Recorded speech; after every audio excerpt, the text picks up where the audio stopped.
Now, the Federation of Kenyan Employers, FKE, is demanding changes on rates in affordable housing to control the period during which employees are to pay for the housing levy. Now, speaking in Kisumu City, FKE Chief Executive Officer Jacqueline Mugo said that many employees' salaries are getting affordable housing cuts, yet they do not have the assurance of eventually owning their houses. She has urged the government through the Ministry of Finance to come out and provide assurance that employees who contribute to the project will own the houses.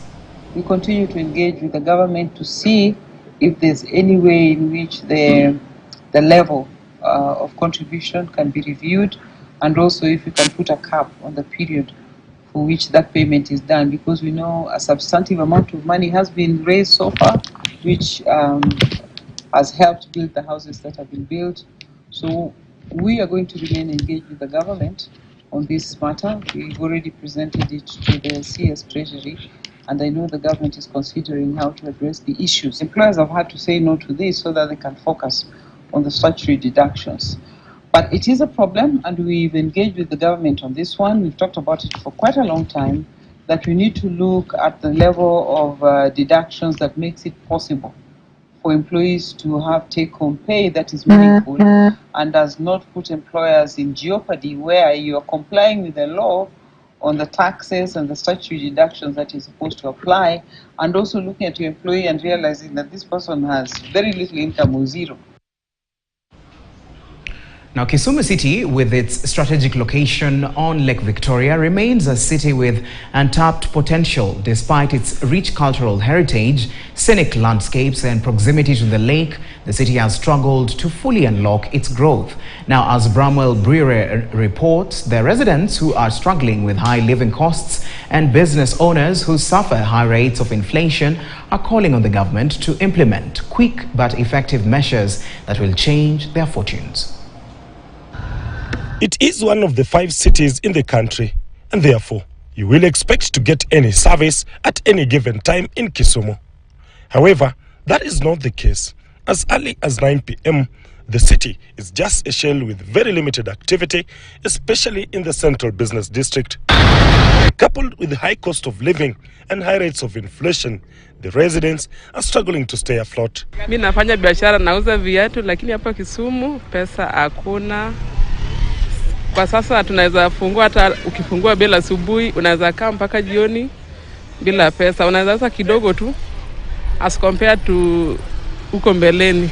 Tunataka makampuni siletwe kama ile kampuni ambayo ilikuwa sabuni ndio inaitwa seafood, kampuni ya samaki. Hiyo kampuni wakati ilikuwa inaandika, ilikuwa inaleta pesa hapa mingi. Hotel owners are too feeling the hit as they have to grapple with the rising cost and limited returns. However, they believe the government can intervene. Security of our guests are very much important to us. And sometimes you find during the late time of the night, it is very difficult to access where we are if you are not in a personal vehicle.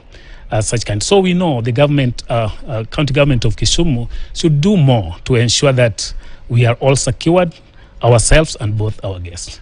The government should just put in a little bit of money for marketing, creating awareness and encouraging people to just come and see what we have in Kisumu.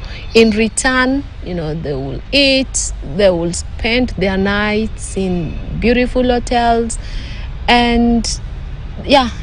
They need to improve on the infrastructure. They need to make sure the field roads, where a number of people are coming, and if they find that the road is not actually well structured and it is not well maintained, they lose hope. According to Kisumu City Manager Balawanga, the plan to make Kisumu more attractive to investors who will in turn the situation has heavily been hampered by city dwellers who hold vast amounts of undeveloped land. The investment must start with development. That's why you see we are inviting investors like LV Marina is coming. We are inviting investors like to open up the waterfront. We want the waterfront to be busy.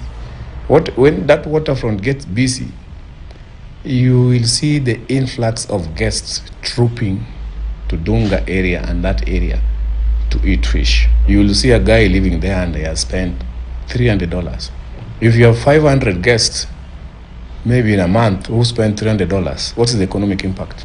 It's huge than sitting there in those makeshifts. And if we have an industrial park, which is well established, where all of us troop there to repair our vehicles and everything, it's going to be the busiest area for manufacturing and trading. Then we have a lower trading zone. But to Francis Omende, a governance expert, the root of the problem is governance. Until counties give autonomy to the cities, to the municipalities under them, we will not implement this Urban Areas and Cities Act anytime soon.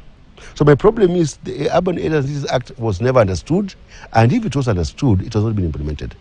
People are still clinging to the city from the office of the governor, from the county government, but still calling them cities, still calling the city manager, municipal manager, but they're still holding on the resources, holding on the powers, and holding on everything else that should be left to the cities and municipalities. Okay, Nairobi. Bramwell Bwire, KTN, Kisumu.